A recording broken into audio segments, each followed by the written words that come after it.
Welcome to episode 68 of the Princeton Podcast, sponsored by the Municipality of Princeton, encouraging civic participation and amplifying the voices that shape our community. In this episode, our Princeton Podcast host, Mayor Mark Freda, welcomes New Jersey Governor Phil Murphy for a wide-ranging conversation about the governor's path into public service, his years in office, and the work that has defined his administration. Governor Murphy describes what first steered him toward public service and recalls the path that led him to his 2017 election.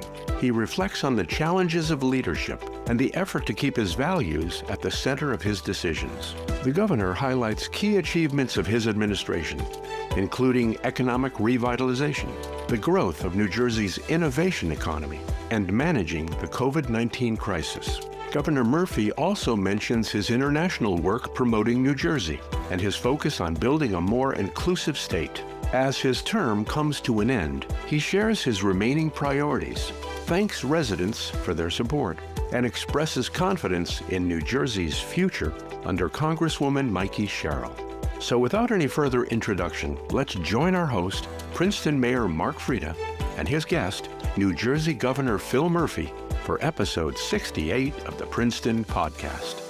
Governor Murphy, thanks for joining us today. Mark, good to see you, pal. You and I go way back, so it's nice to be back in business with you. It's good to be here with you. So, excellent. Let me ask you this one. When did you first decide that you wanted to run for governor of New Jersey? So a friend of ours, I was our ambassador in Germany, and a friend of ours visited us, a Jersey guy, and he said, this is in spring or early summer of 2013, and this is the only conversation I ever had about it, either before or for a while after it.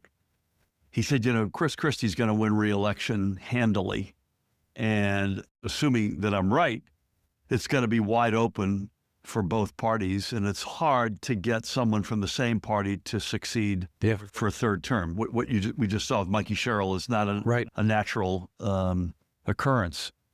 And so that was like a seed, but it wasn't like, okay, I'm going to run for governor.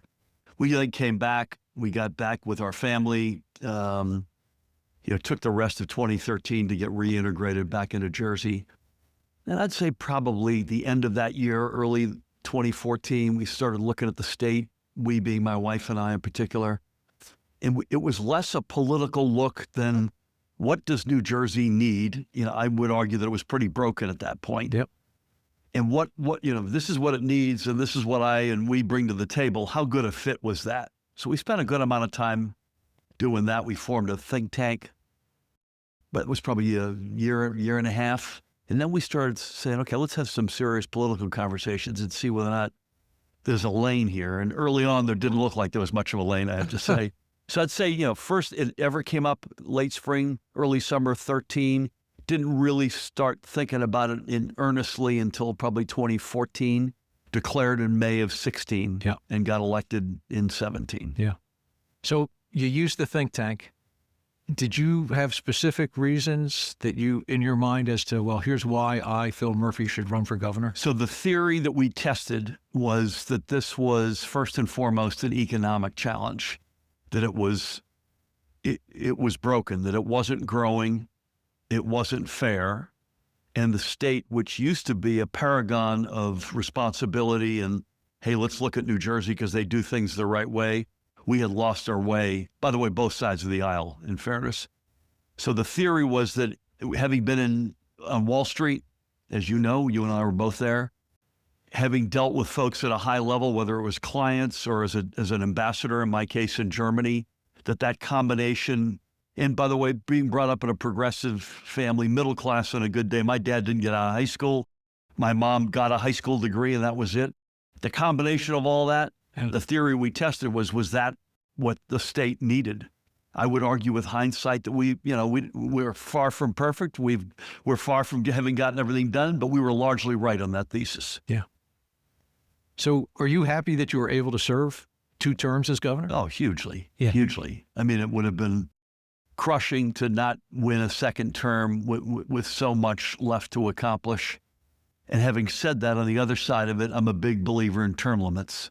Yeah. I think there's a time where you pass the baton, and it's almost unburdening when you get reelected. with a 2-term limit as New Jersey has. I think there's a lot to be said for that. So the bad news is, even with 2 terms, you don't get everything done that you want to get done. Yeah.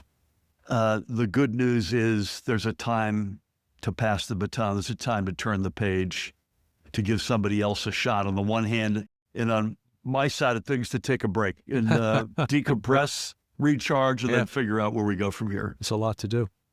So do you have a greatest accomplishment, do you think, in your 2 terms? I mean, I don't know. I haven't thought a lot about the legacy thing. I alluded to this. If you look at our rhetoric and our promises over the years, we sort of ran and governed on a 3-legged stool, which is stronger, which is grow the economy, more jobs; fairer, which is shrink inequities, not entirely, but mostly across racial lines; and then be responsible again. Do the stuff you said you'd do. Yeah. Make your pension payment, fully fund public schools, fully fund property tax programs, relief programs, get the rating agencies to buy into that. And I won't bore you with the details, but there's a lot of progress that we've made on each of those 3 legs. I'm particularly proud of the fact that we are who we said we would be. Right. A lot of, and you know this because we've both run for office, a lot of folks who run for office in this line of business say one thing on the trail and do a different thing when they get in there. We haven't done that. We've been basically, I always say from the get-go, I'm a proud progressive and a cold-blooded capitalist. There you go. That's who I am, and whether you like it or not, and that's who we've been. I mean, getting the World Cup final is probably on the list. Yeah. Getting a Greenway started, which is going to be 8 or 9 times the distance of the High Line in New York. Yeah. That's pretty cool. I mean, there's a lot of cool things that I think we've done. We had to live through COVID, right, which was incredibly trying time for our state. 35,000 lost lives. Unbelievably could have been a lot worse. Right. So there's a lot of, with 8 years of living through a lot of stuff, some of which I could have predicted, a lot of which, starting with the pandemic, I could not have. Yeah, we're just along for the ride. You don't know where life's going to take you. So a little slightly different, but a similar question. Out of everything that you've accomplished, is there something that's like a favorite accomplishment? I mean, to me, you just reeled off a whole number of things, and I think most people in the state are going to agree that you've accomplished quite a lot. Yeah, but is there something that's maybe like, boy, I really like this? Well, I'm a big soccer guy, so getting the World Cup final, which will be watched by 3 to 4 billion people, the most watched event in human history, not even sporting event, that's got to be on there. Yeah. We promised that we would reboot the innovation economy because that's who we are as a state. Yeah. I think whether you're an individual like you and I are, or a mayor, or a governor, or a CEO, you got to wake up in the morning, look in the mirror, and be honest with yourself. What am I? What am I not? What can I be? What can I not be? And when I look in the mirror, this goes back to the think tank way before we ever thought about running. A big chunk of that was when I look in the mirror, I see an innovation economy. I wish I saw cars, trucks, chemicals. Those are in our past. Right. But I do see biopharma, life science, tech, telecom, fintech, sports tech, and increasingly generative artificial intelligence. But specifically, which is getting to a favorite, is film, television, and digital. Right. So film was invented in this state. Yeah. The movie industry actually started in Fort Lee, New Jersey. We had long lost our way. We're back. We are globally significant in that business. We've got Netflix building a 300-acre campus in Monmouth County near where we live. You've got Lionsgate. We're going to put a shovel in the ground in Newark. You've got 1888 Studios in Bayonne that just attracted Paramount Pictures for a 10-year, 250,000 square foot lease. I'm not sure when this actually airs, but December 2nd. Okay, so I will have gone and hopefully come back in one piece. We're going to our last economic mission, Northern California, for generative AI and tech. And then we're going to the South to keep talking to more film studios. So that element of the innovation economy if you sort of said, what's a cool thing that you've done or a favorite thing, that would certainly be high on the list. Yeah, it's an impressive list. Do you have, there's not a lot of time left in the term, but do you have a couple things that you're hoping to accomplish before the last day? Yeah, I mean, we've done these strategic innovation centers, which are directed in particular at the startup economy. So we're going to continue to bear down on that, maybe get another one done before we leave. I mentioned going out pitching AI and film. There's some legislative priorities that we're really focused on. I'd love to see a bell-to-bell ban of cell phones. So the student comes in the morning, puts the phone into a secure pouch or locker, and then they pick it up at 3 o'clock in the afternoon. Yeah. That's now become a huge disciple of that. There are some housing bills I'd love to see get across the goal line because we continue to suffer from a paucity of affordable housing. Some safety and security steps would like to see taken. Some non-legislative items, I'll tell you two. The meeting we're going to have right after this one is another meeting on our clemency initiative. Yeah. We've put a historic number of pardons and commutations out there. We want to do more. Folks deserve a second chance. We want to continue as a state to earn our reputation as the state for second chances. Another one that is non-legislative that we care deeply about, and that is continuing to retire medical debt. We're able to do that literally for pennies on the dollar. We just announced a tranche, I think last week. I think we deployed $2 million and retired $200 million of medical debt. Yeah. This debt trades in the secondary markets for pennies on the dollar. So we're hoping we get another 3, 4, 5 tranches of that directed. So clemency, medical debt, overwhelmingly focused on that fairness element, that fairness leg to the stool. Yeah. Not entirely persons of color, but overwhelmingly so, overwhelmingly folks who are underserved or up against it in terms of their bills and affordability. So that'll give you a little bit of a sense. A big priority is to give Mikey Sherrill and Dale Caldwell a really good glide path into office and have as good a transition as humanly possible. Right. So those are all items that we've got a little over 2 months to do a fair amount of stuff. Yeah. Good luck. Thank you. Thank you. Any idea how many countries you visited, promoted in New Jersey? I mean, you've done a lot of traveling. Yeah, I can tell you exactly. We did 14 international missions. 2 of them were to India, and we've been to Italy several times that I'm not counting because we didn't do anything really terribly official. And we've been to Israel more than once, but really only once as a real economic mission. And New Jersey sells, you know this being in Princeton, which has got an international sort of presence and reputation. New Jersey sells incredibly well globally. In fact, we call ourselves the world's state. Huh. So to give you an idea, Germany, where I was our ambassador, was our first stop. Israel, India twice, to give you an idea of the opportunity we see, not just the breadth of the South Asian community, but the amount of jobs and investment that not only we have, but we still have as opportunity. All these missions have jobs and investment, government to government, usually at very high levels, usually a lot of higher ed, memorandum of understanding, exchange, research projects. And then fourthly, some cultural stuff. So Germany, Israel, India twice, Ireland, of course. Of course. France for kind of a mini shot. Canada, Mexico, literally last week, very successfully. South Korea, Japan, Taiwan, Bahrain, Saudi Arabia, United Arab Emirates. Those are the 14. And in some respects, very similar. In some respects, each very different than the other. And all successful. Again, Jersey is a known brand commodity, and it sells really well around the world. Yeah. It's an impressive list. So you've hosted many, many events in your time as governor. Is there a favorite event or a favorite type of event? I'll tell you one tonight, which is an important one. We have a CEO council that we established during the pandemic. Then it was focused on recovering from the pandemic. And since then, the past several years, it's been a great, very exclusive, probably 12 or 13 chief executives of the biggest companies in New Jersey. We have a quarterly gathering. Tonight is my hosting the last hurrah. Yeah. By the way, with Governor-elect Cheryl. She's committed that this would go on.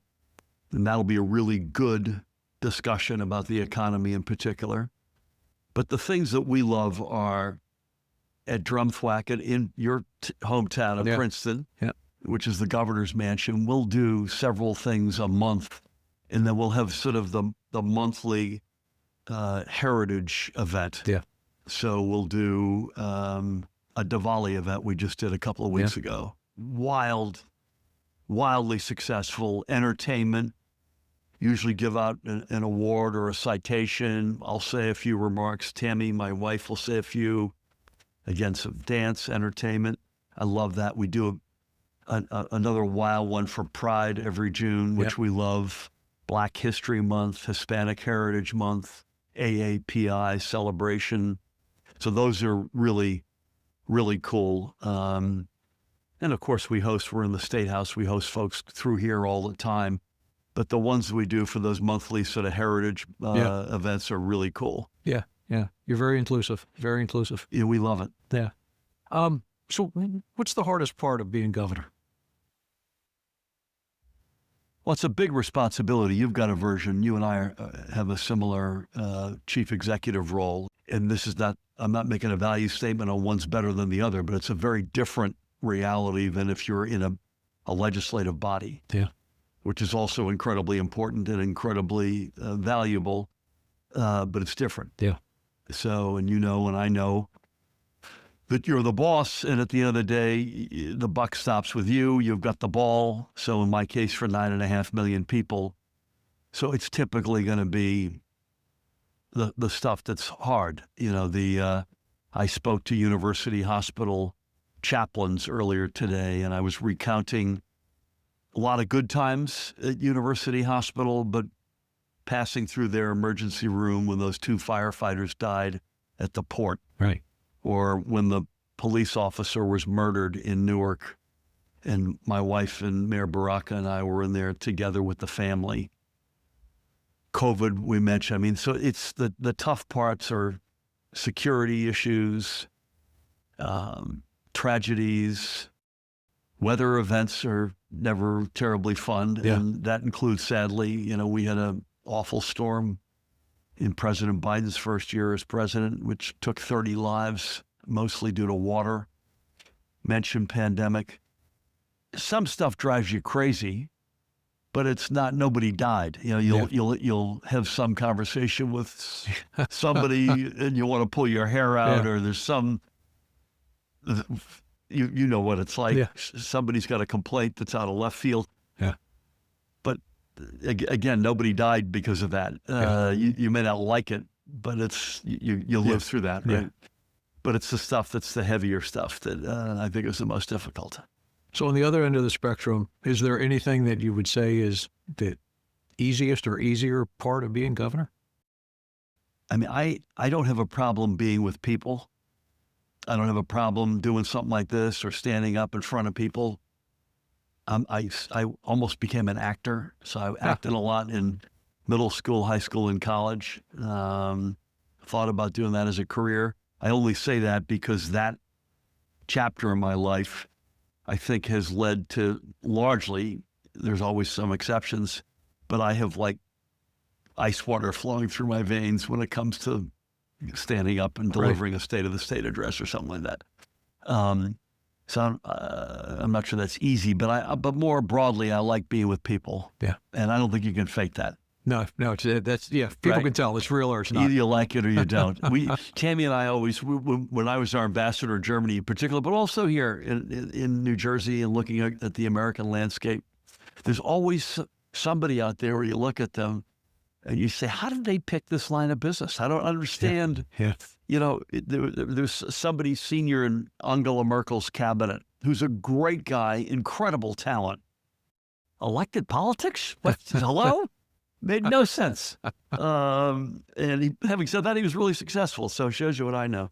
But that's the sort of be with people, engaging with them is stuff I love. And whether that's easy, I'm not sure, but I love it. And maybe therefore it's easy. Yeah. Yeah. I agree. Maybe it's not always easy, but I think it's the best part. Totally. Talking to people, listening to people. So do you have a typical day? I mean, I know you're all over the state. So yeah, is there any typical day for you? Not really. I mean, I've got 2 offices. The big one is here in Trenton in the State House, but there's another one in Newark in the Gateway Complex that we use a lot. In fact, I'd say I'm probably in Newark as much as I am in Trenton. Wow. Yeah. Obviously here for the official part of the job, sure, giving a state of the state or a budget address or meeting with legislators, et cetera. So I'm in both of those places a lot. Travel a lot in the state. I don't travel a lot outside of the state. Right. I was chair on 2 occasions of the Democratic Governors Association, so I would travel a fair amount around the country for that. I was chair of the National Governors Association, which is a nonpartisan, traveled a fair amount for that. And we do these economic missions we talked about. Right. So, other than going away for Christmas, we've got, the trip I mentioned to California to pitch New Jersey, and then I've got a couple of one Washington hit to go to the bid for the World Cup. So we'll find out what matches New Jersey gets at MetLife for our first 5, and then we're going down for one other National Governors Association, but mostly in the state. Travel all over the place. Yeah. Today, I'll give you just an example of today. Started up, we live in Monmouth County, drove up to Newark, drove down to Trenton. We'll drive over to Princeton to host the dinner I mentioned, and then late tonight we'll get home. Tomorrow, I'll work from home and do literally, I think, 12 calls and or Zooms back to back to back. We're then going to go into New York City for an American Council on Germany reception that we're still very supportive of. And then I'll end up at the Rutgers-Lehigh basketball game tomorrow night. I love sports. I love going to sporting events. I've made a particular point of making sure that I was in the South a lot. South Jersey, I think with good reason, has felt over the decades that they got underserved, paid attention to. Yeah. And I'm proud of our track record of not just physically being there, but being there in the substantive ways, whether it's transit or keeping the nuclear plants open or Atlantic City matters or Camden matters. Yeah. So no typical day. I'd say 4 out of 5 days I'm in, for some of the day at least, I'm in either Trenton office or Newark office. And even those days typically moving around a fair amount. So. Yeah, I think it's pretty impressive. Anybody that's following you are just all over the state. It's amazing. We are. And by the way, I'm getting driven, which means I'm working. You're working the whole time. Which is a huge asset. You know this, right? So the ability to sit there, be on a phone, read a memo, write a memo, read the paper, read a book, whatever the heck it might be, that is worth its weight in gold. Yeah. So I will miss a lot of things, and that'll be one of them. That'll be one of them. Yeah. So with the governor's election behind us, what do you see as the message from the voters in electing Mikey Sherrill? Yeah, not just electing her, but electing her in a big way. So she won by about 13 percentage points. It reminds me of our first race, where we won by about that. I think it was 14 and change. I think there are 3 takeaways, at least, that I would have. Most importantly, at the top of the list is people like what they saw. Yeah. She's incredibly impressive. Her lieutenant governor-elect, Dale Caldwell, is another star. Yes. They like what they saw, their resumes, their character, their values, and their vision. So that's number 1. Number 2, there's a big amount, which we had the first time when we ran. There's a big amount in Donald Trump's America. This isn't what I signed up for. Right. Whether it's the wrecking ball to the East Wing, food stamps drying up when the Trump administration volitionally did that, sitting on $6 billion they chose not to spend. Freezing the Gateway Project, which is 90,000 union trade jobs, indiscriminately going into warehouses and arresting people, including folks with U.S. passports. Yeah. I think there's a big amount of, this is not what I signed up for. Yeah. Including from moderate Republicans, independents, middle-of-the-road Democrats. I think thirdly, selfishly, I'm not going to tear my rotator cuff patting myself on the back, but I think there's also a validation of what we've been doing the past 8 years. It's very rare that I mentioned this at the outset, it's very rare you staple a third term of the same party right, together. And I think it says something, at least, about where we've been taking the state for the past 8 years. And Mikey's going to be her own person, and she'll do some stuff very similar to what we've done, and she'll do some of her own stuff, as everyone does. But the broad arc, the broad direction of where we've been going and where she is portraying that they will take the state is broadly in the same direction. And I think folks said, I may not be happy about everything, right, but on the margin, that's a direction I like. Yeah. Thank God. By the way, big down ballot wins as well. Yeah. Pick up 5 assembly seats. Yeah. In places that are not home games for Democrats. I was just reaching out to 3 folks who won in Parsippany to pick a local race, flip the entire council and mayor. There was a lot of, not just Mikey and Dale up top, but there was a lot of movement down ballot as well. Yeah, it's a good sign. Any set plans for you for the future yet, or are you just going to relax for a little bit? Or set plans, but they're personal. My wife gave me for my birthday a series of trips, so we're going to go off the radar for a little bit. We're literally flying out the night that Mikey takes the oath to Europe for a little bit, and we're gonna go underground a little bit, recharge. Yeah. No idea what is beyond that. Haven't really given it a whole lot of thought. One of the outcomes or realities with Donald Trump as president, particularly this time around, much more so than the first time, it is all consuming. Yeah. Every day there's a different curveball coming at us. We either lead or join 1 to 3 suits a day, that all of which I've got to approve. And I will say, not necessarily happily. We sued the Biden administration as well, but 1 to 3 a day for 9 months, you could do the math. That's just one example of the volatility. Yeah. Trying to figure out food stamps over the snap the past couple of weeks was crazy. Yeah. It's not who we are. And so why is that relevant? That's probably sucked up all of my free time that I was otherwise thinking I could think, what am I going to do next? I've had 0 time to do that. But we'll figure it out at some point. Public service has been really good to us. Yeah.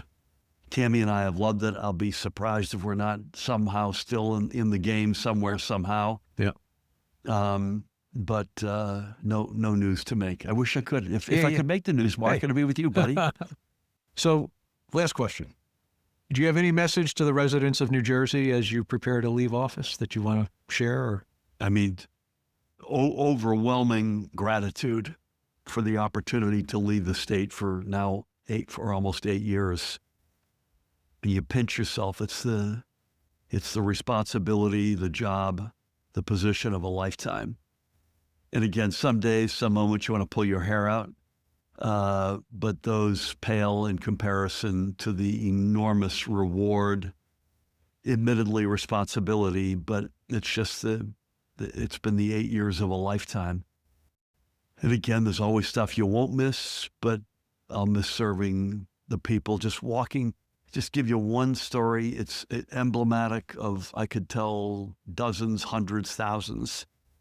Right when I became governor, we inherited a lot of things that weren't working, but one of them was the medical marijuana regime was really gummed up. It was gummed up in terms of the maladies that were appropriate to pursue medical marijuana. There was stigma around physicians who wrote a script for medical marijuana. So we opened the system up almost immediately. I'm pretty sure it was executive order that did it. I think it was Top's Diner right after this happened. And a veteran walks up to me and just bursts out crying. And he tells me, because we added PTSD as one of the illnesses, or that it changed his life. And I say that because not just for that blessed guy, and thank him for his service to our country. You could see this in Princeton. When government works, when it's a bill that works, if it's an executive order that works, or maybe it's just a speech or a gesture or a phone call, and there's a line between A and B. A is what you did, and B is the impact that it was felt by that individual. That's just overwhelms me. That's an incredible, rewarding sort of sense. And that I will miss enormously. Yeah. But mostly gratitude, pal. Not just for having me on your show here, but gratitude to the people of New Jersey for allowing me to lead this great state for 8 years. Yeah. Well, Phil, I want to thank you for being with us. And I just have to say, thanks for your long leadership, your just all that you have done that is just so beneficial to this state and to the residents of this state. You're going to be missed, but at least things are passing into good hands. Yes, the baton is being passed to an incredibly talented somebody. I always ask the question, are they in this business for the right reasons? Right. And Mikey Sherrill and Dale Caldwell passed that test with flying colors. Great to see him. I'll see you in Princeton. Yes, sir. Thank you. Thank you for joining us for the 68th episode of the Princeton Podcast, sponsored by the Municipality of Princeton and produced by the podcast production team at HG Media, providing audio and video production services here in Princeton since 1999. If you enjoyed this episode of the Princeton Podcast, please share it with your friends. Visit our website at princetonpodcast.com and be sure to subscribe to us on Apple Podcasts, Spotify, YouTube, Audible, or wherever you get your podcasts.